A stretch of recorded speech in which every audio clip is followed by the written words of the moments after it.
So today is February 7th, 2018.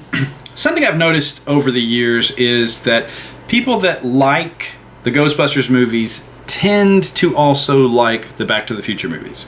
I know somebody here in this state who is a Ghostbuster, and he owns a DeLorean. Hi, Cam. And so yeah, there's like a... They're not directly related in any way that I can find, but they do seem to attract the same folks. For me, it's going back to Universal Studios, Florida. I went there June 5th of 1991, and so I got to ride the Back to the Future ride. I got to see the Ghostbusters show that they did.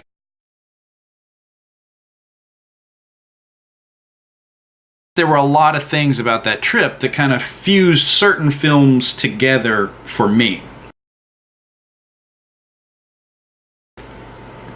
On a side note, the other day I was watching a video on YouTube about Kongfrontation, and I thought, I can't remember if we did that day. And my instinct was to reach for the phone and call, and then it dawned on me that the only other person that went to Universal that day, because it was a family vacation, but everybody else was sick, so only Dad and I went to Universal Studios, and I'm the only one with the memories now. So that made me kind of feel a little bittersweet about it. And all my photos from that day were taken by him, so I don't even have a picture of the two of us together in Universal Studios. But June 5th, 1991. So yeah, for me, Back to the Future and Ghostbusters definitely connected. And thanks to some people on like the RPF and places like that, and just my own brain and the way it works, I started noticing that there were certain things in common between specifically Back to the Future 2 and Ghostbusters 2. Alright, so let's look at it. There's a Statue of Liberty hand torch lamp that appears in both films. Granted, it's kind of hard to see anything in that shot besides Sigourney Weaver. Also, this was in the possession of Michael Gross for many years. I found this picture in a Google search just now. And then you've got certain other props, like this video camera. And since I had already tracked one down for Ghostbusters 2 props, I thought it was kind of a bonus that it appeared in the Back to the Future movies. And then a Dustbuster appears in both movies. Whoa, nice face there, Ray. And hey, who's that woman holding the Dustbuster? That's Judy Ovitz. Judy Ovitz was the wife of Michael Ovitz, who was the big agent for all the stars of Ghostbusters 2. Very powerful man in Hollywood. And Judy threw the premiere party for Ghostbusters 2 and did it as a fundraiser. So it was kind of cool. I did some research on that a couple years ago.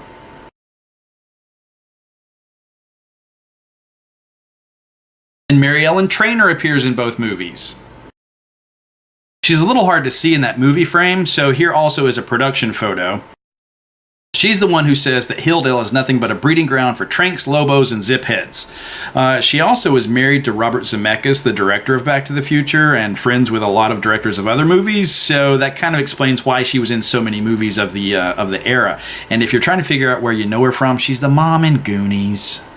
And just for honorable mention, there's a bust of JFK in the window for the Blast from the Past antique shop in 2015. And a very similar bust of JFK appears in Louis Tully's apartment in Ghostbusters 1. As always, I'd like to give a big shout out to Emma in Candyland for the help on IDing and giving me some information that led to me tracking down one of these JFK busts. Hey, wait a second. Louis has a bust of JFK, and the Ghostbusters have a poster of Marilyn Monroe in their lab at Columbia. And the release date for Back to the Future 2 was November 22nd, 1989? Weird. And right now you guys are thinking, this isn't very much of a pet peeve. Alright, granted, I have been kind of free and loose with the pet peeve rules of this video series, but I am going to bring it home at the very last. There's a Dustbuster, as we said, in Back to the Future 2, and in Ghostbusters 2, it appears on top of the refrigerator in front of a first aid kit. Keep your eye on that Dustbuster. It's blocked by Egon's head for a lot of the scene, but still, nobody approaches that refrigerator, and then when he goes to get the toaster for the kinetic test, Dustbuster has disappeared. And yeah, the same thing happens to that poster of Marilyn Monroe.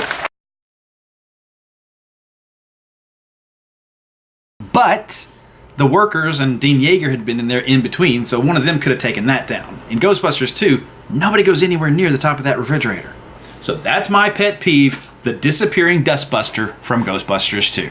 Thank you for watching.